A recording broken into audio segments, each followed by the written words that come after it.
अपना घर खरीदने का सोच रहे हो तो पहले कुछ उस पर लगने वाले हिडन कॉस्ट के बारे में जरूर जान लो। आपको घर खरीदते टाइम अलग से जो देने पड़ते हैं, सबसे पहला है स्टैंप ड्यूटी और रजिस्ट्रेशन चार्जेस। जब भी आप अपना घर खरीदते हैं तो उस समय आपको स्टैंप ड्यूटी और रजिस्ट्रेशन चार्ज भी अलग से देना होता है। ये एक कंपल्सरी चार्ज होता है जो बायर्स अपने घर रजिस्टर करवाने के लिए स्टेट गवर्नमेंट को अलग से देता है। ये amount property location, state, facility, property की उम्र यानी कि प्रॉपर्टी जो आपने खरीदी है वो कितनी पुरानी है, बायर की एज और उसका जेंडर, इन सब के आधार पर आप रजिस्ट्रेशन चार्ज अलग अलग तरीके से भरते हैं। ध्यान रखें कि इस तरह के चार्जेस में स्टैंप ड्यूटी जो प्रॉपर्टी गाइडेंस वैल्यू का 5% के करीब हो सकता है, रजिस्ट्रेशन चार्ज जो प्रॉपर्टी गाइडेंस वैल्यू का 1% हो सकता है, सरचार्ज जो स्टैंप ड्यूटी का 2 से 3% हो सकता है, सेस जो स्टैंप ड्यूटी का 10% हो सकता है, इन सब में शामिल होते हैं। तो जब भी आप अपना घर खरीदें तो किसी भी डॉक्यूमेंट पर साइन करने से पहले इन सब के बारे में जरूर जान लें। सेकंड हिडन कॉस्ट है मेंटेनेंस डिपॉजिट। देखिए, जब आप प्रॉपर्टी खरीदोगे तो बिल्डर आपसे मेंटेनेंस चार्ज एडवांस में ले सकता है। इसके अंदर security, housekeeping, salary of garden staff, water tanks, parking, gym, sports activity house, ये सब शामिल होता है।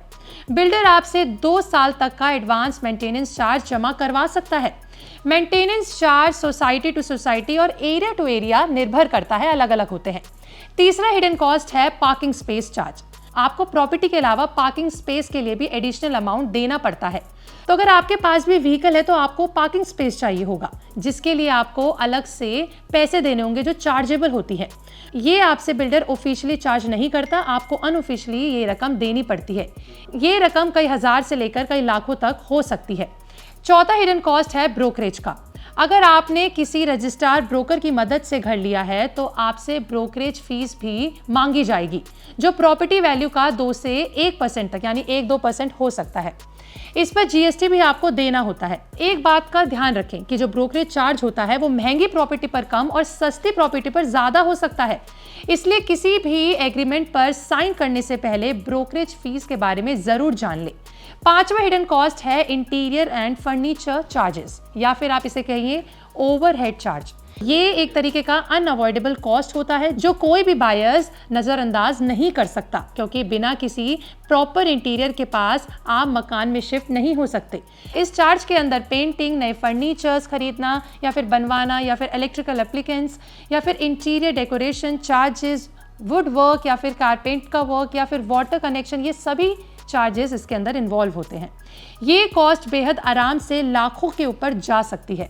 सिक्स्थ हिडन कॉस्ट है आपका memorandum of deposit of the deed यानी MODT चार्ज। जब आप लोन लेने के लिए लोन देने वाले के पास प्रॉपर्टी से रिलेटेड रिक्वायर्ड डॉक्यूमेंट्स जमा करते हैं तो बायर्स को बैंक को MODT चार्ज देना पड़ता है। MODT charge home loan amount का 0.1% से लेकर 0.5% के आसपास हो सकता है। देखिए, ये रकम प्रॉपर्टी के आधार पर तय होती है।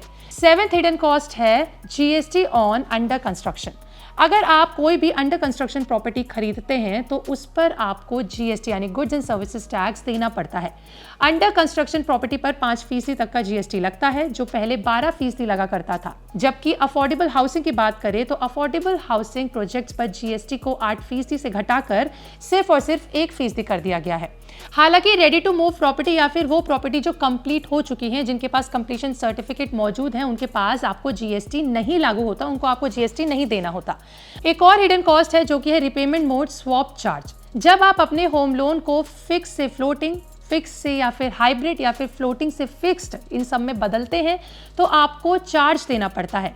इसकी जो अमाउंट होती है वो लोन अमाउंट का 0.5 से लेके 2% तक हो सकता है। इसके अलावा और भी हिडन कॉस्ट होती हैं, जैसे कि loan processing fee, repayment fee या फिर late fee charges, application fee, administration fee, ये सभी जो हैं आपको अलग से देना पड़ता है जब आप घर खरीदते हैं। तो अगर आप भी अपना घर खरीदने का प्लान कर रहे हैं तो घर खरीदने से पहले इन हिडन कॉस्ट के बारे में जरूर जान लें। फिर बाद में ये मत कहिएगा कि पैसे ज़्यादा कैसे हो गए। अगर आपको वीडियो अच्छी लगी तो लाइक शेयर करना बिल्कुल ना भूलें।